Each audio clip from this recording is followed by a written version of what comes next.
Hello नमस्कार आदाब में भी दोस्तों, सोचिए आप दुनिया के सबसे बड़े लोकतंत्र के प्रधानमंत्री हैं, विदेश के दौरे पर हैं और अचानक एक विदेशी पत्रकार बिना स्क्रिप्ट के आपके सामने माइक तान दे। डरिए मत, लिफ्ट का दरवाजा सही टाइम पर बंद हो गया। लेकिन दूसरी तरफ हमारे देश के दरवाजे एक रेप के आरोपी के लिए खुलते हैं तो बाहर खड़े लोग उसे कंधों पर उठाकर जुलूस निकालते हैं दोस्तों। और इस महान देश की जनता को सुबह सुबह क्या गिफ्ट मिला? 5 रुपये महंगी ब्रेड और 4 रुपये महंगा पेट्रोल। पर रोना मत, क्योंकि हमारे नेताओं का मानना है कि महंगाई इंसानों के लिए होती है और हमारे देश को तो साक्षात भगवान का भेजा हुआ अवतार चला रहा है। आज कहानी के सारे डॉट्स को जोड़ेंगे और देखेंगे कि कैसे इंटरनेशनल बेइज्जती, जेब कटना और हमारे समाज का दोगलापन सब आपस में जुड़े हुए हैं। शुरुआत करते हैं सीधा नॉर्वे से, जहां प्रधानमंत्री नरेंद्र मोदी जी पूरे 43 साल बाद किसी भारतीय पीएम के तौर पर पहुंचे थे। वहां उन्हें grand cross of the royal Norwegian order of merit से नवाजा भी गया। सब कुछ बढ़िया चल रहा था, ग्रीन एनर्जी पर बात हो रही थी, लेकिन तभी वहां एंट्री होती है हेले लिंग नाम की एक नॉर्वेजियन पत्रकार की। इस पत्रकार ने पहले तो स्टेज के सामने सवाल पूछे। Prime Minister Modi, why don't you take some questions from the freest press in the world? फिर इस पत्रकार ने लिफ्ट की तरफ भी जाते पीएम मोदी से भारत में मानव अधिकार और प्रेस फ्रीडम पर सीधे तीखे सवाल पूछने की कोशिश की, पर लिफ्ट के दरवाजे बंद हो गए। Mr. Modi, do you deserve the trust of our... Du vet, när pressfrihet nummer 1 i världen. Det står vi ved. अब बेचारी नॉर्वे की media world press freedom index में नंबर 1 पर है। उन्हें क्या पता भारत 157वें नंबर पर क्यों है।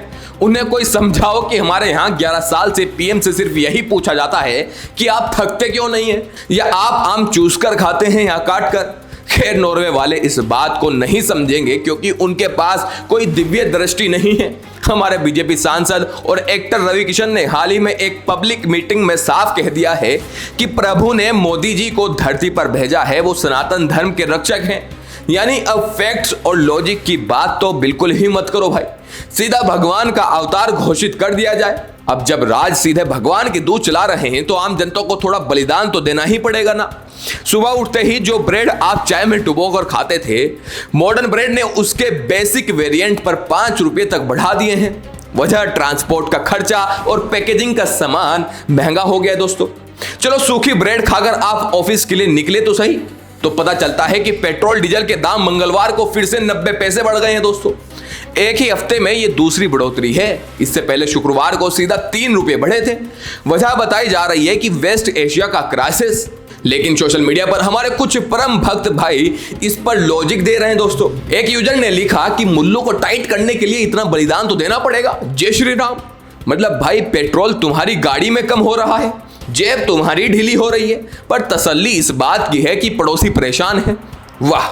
और हाँ, अगर आप सोच रहे थे कि रील देखकर टाइम पास कर लेंगे, तो स्मार्टफोन कंपनियों ने भी आपकी जेब में डाका डाल दिया है दोस्तों। रियलमी, वन प्लस, पोको और लावा जैसी कंपनियों ने अपने फोन 7,000 रुपए तक महंगे कर दिए हैं, क्योंकि एआई चिप्स की कमी और ग्लोबल सप्लाई चेन का रोना रोकर आपकी जेब हल्की की जा रही है दोस्तों। यानी अब ना खाना सस्ता है, ना घूमना और ना ही रील स्क्रॉल करना। लेकिन इस महंगाई और पॉलिटिकल ड्रामे से भी ज्यादा डरावनी बात जानते हैं क्या है? वो है हमारे समाज का दोहरा रवैया और क्राइम पर चश्मा चढ़ाकर देखना। उत्तर प्रदेश के गाजियाबाद से एक वीडियो सामने आया दोस्तों। यहाँ हिंदू युवा वाहिनी के नेता सुशील प्रजापति, जिन पर एक एलएलबी स्टूडेंट ने धोखे से फ्लैट पर ले जाकर रेप करने का आरोप लगाया था, जैसे ही जेल से बेल पर बाहर आए, उनके समर्थकों ने उन्हें कंधों पर उठा लिया। बाकायदा जुलूस निकाला गया दोस्तों, जैसे वो कोई जंग जीत कर आ रहे हो। यह देखकर रूह कांप जाती है कि हमारे समाज में कानून और महिला सुरक्षा का क्या मजाक बना दिया गया है। और इसी चश्मे की दूसरी बानगी देखिए हरियाणा के पानीपत से। वहां अतोलापुर गांव में एक लड़के ने गाय के बछड़े के साथ दरिंदगी की। हैवानियत। गांव वालों ने हंगामा किया, पुलिस ने केस दर्ज कर लिया। आरोपी का नाम गौरव गोस्वामी निकला। इस पर मोहम्मद जुबैर ने ट्वीट किया कि गोरक्षक इस पर कुछ नहीं बोलेंगे क्योंकि आरोपी का नाम गौरव है, गुफरान नहीं है। इस ट्वीट के बाद इंटरनेट पर इस ट्वीट के बाद इंटरनेट पर एक नई बहस छिड़ गई है दोस्तों। लोग जुबैर पर ही सांप्रदायिक एंगल डालने का आरोप लगाने लगे हैं। लेकिन सोचने वाली बात यह है कि चाहे सुशील प्रजापति हो या गौरव, जब तक हम अपराधियों को उनके नाम, जाति या धर्म के चश्मे से देखते रहेंगे और उनका जुलूस निकालते रहेंगे, तब तक क्या वाकई इस देश की बेटियां या ये समाज सुरक्षित रह पाएगा? तो दोस्तों, आज की इन सारी कहानियों को जोड़कर देखें तो एक तरफ इंटरनेशनल स्टेज पर हमारी प्रेस फ्रीडम पर सवाल उठ रहे हैं और सोशल मीडिया पर हम लोग धर्म और नाम के पीछे एक दूसरे से लड़ रहे हैं। सोचे 5 रुपए की ब्रेड महंगी होने पर हम चुप रहते हैं, 4 रुपए पेट्रोल महंगा होने पर हम जस्टिफाई करते हैं, लेकिन किसी आरोपी का धर्म देखकर हमारी भावनाएं तुरंत जाग जाती है।